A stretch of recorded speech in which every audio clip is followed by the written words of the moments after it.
house if they don't have to. But to be fair to them, how many riders keep them in their house in the downs? Right. Good. Lexi, canter again. Think. Yeah, canter departs are simply that. They are not chase the trot departs. Yeah, and 4, open your fingers. The whole ride. Yeah, so you only close your fingers when you need to say something to him, and then you go back to open. Did you say, this is not my job? Yeah, you're light. I don't have to help him.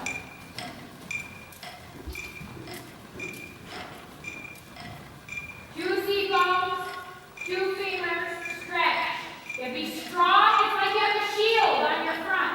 It's strong and tight and firm. Yeah, that's right. Long legs, toes up and in. But you might as well have perfect. And 4. And same thing. Set yourself up for the down transition and this beat per minute. Hand forward. Don't help his head. Now, yes. Good. And give to the walk. Step away from the bridle. With your body. Good. Let him have the break. Super. I think that chest, that helps for everything. Super. Like that's like something you guys see. Yeah. Awesome. Well, I don't know how that slows down, but You should have drag that, I right? slow my feet down. Yeah, exactly. But just feeling like that, it's like, oh, it's like such a Which is now, it's like, no wonder this was created. It's like it's an unlocking and it's allowing the horse to fall through me. So then what? It's like the bridle is cleanup. Right? Because you can get them have, up that way. if you can keep 90% of the job behind your back, your reins have a 10% job, that's totally doable. Oh yeah. Right? But these little tiny arms of ours taking on like the entire mass of the horse in the face, we always lose, right? And then horses lose because then their necks get short, tight, low, high, whatever, on the forehand, it matters, they do differently. But it's the same problem. Yeah. It's learning to really carry a horse behind you. He's a fantastic horse to learn it on. Yeah. Because he releases that habit if you release him, right? I didn't grab his. What? I didn't grab his. I mean, he's just, again, absolutely the perfect horse to, it's like a lunch lesson off the lunch line. Yeah, for real. Doesn't matter. No, I love Lindsay. Yes, this is really awesome. Great. Extra workout day. I don't have to ride.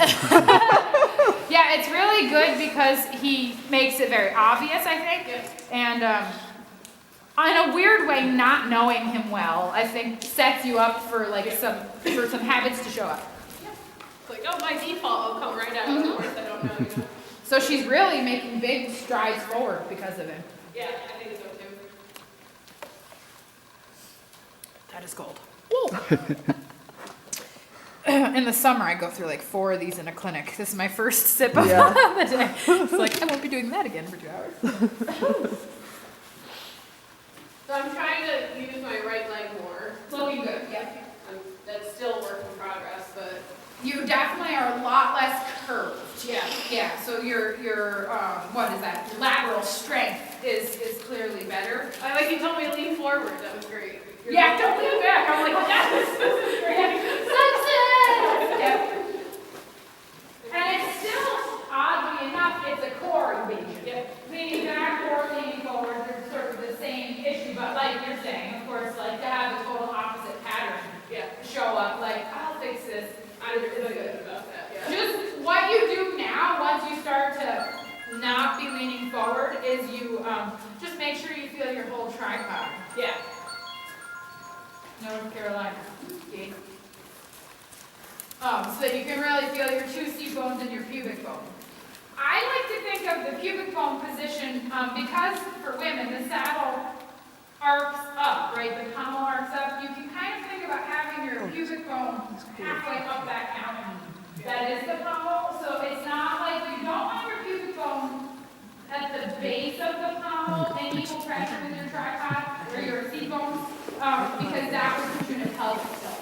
But if you can let your pubic bone rest halfway up that pommel, and then you rise up over that pommel for neutral, so your seat bones are at the base of the pommel, and your pubic bone is halfway up the pommel, and then you lift up over the top of it, that works very well for women. It's a little different for men. Men need to have first the pommel further forward and sit everybody behind the pommel for obvious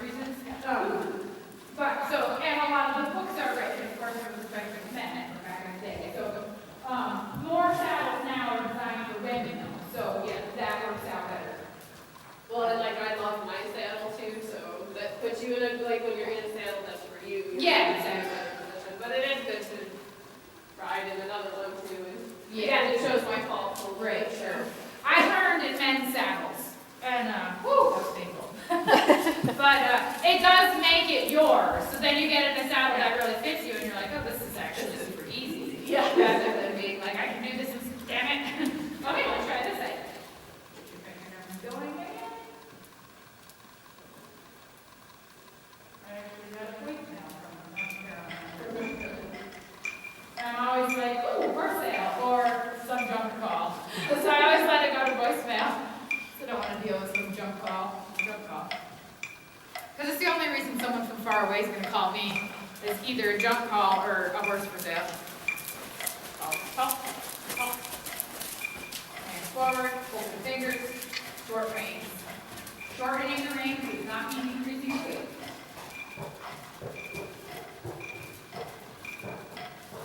Long leg. He's so spooky today. He's such a good boy.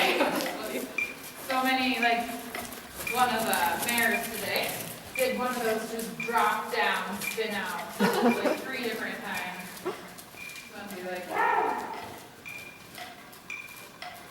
Forward, yeah, that's it. Good, so then if you feel like you're sucking back, put the wind at your back and press forward, right? So then you go a little quicker than the metronome, or I could change the metronome, but you probably figured that out without changing it. Yeah, hands forward, good.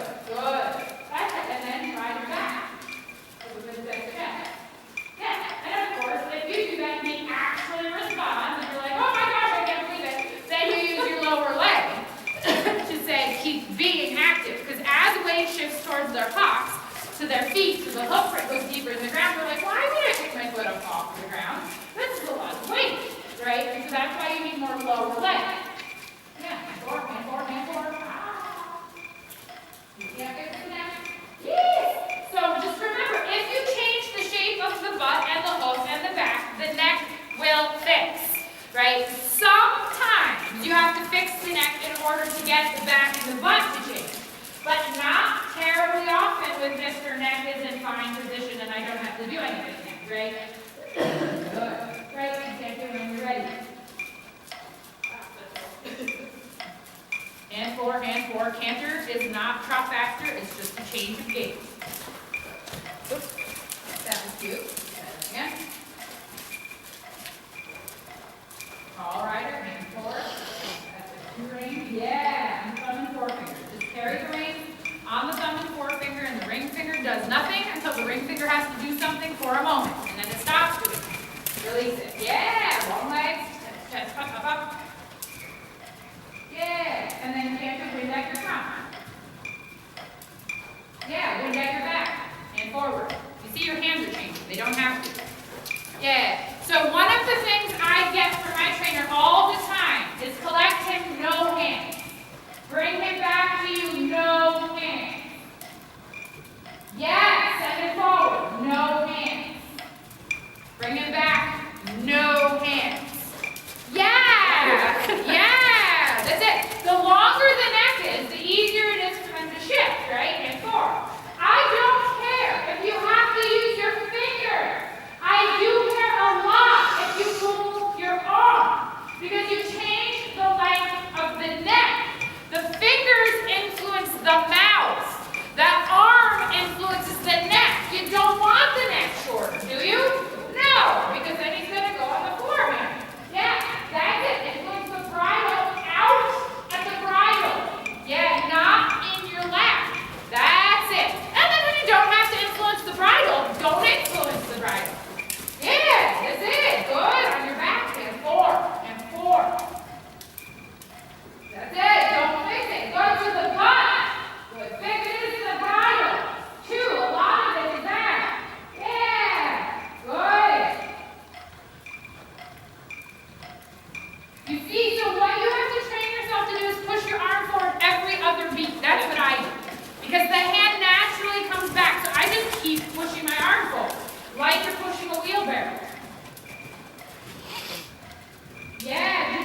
hold me. And forward, long legs.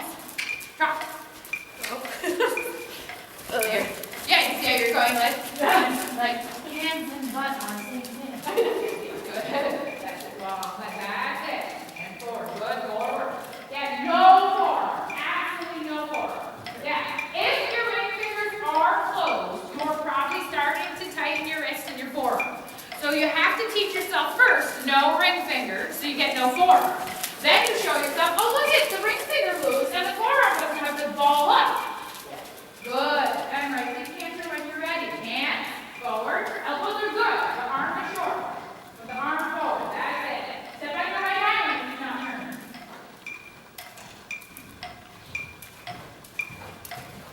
Hands high.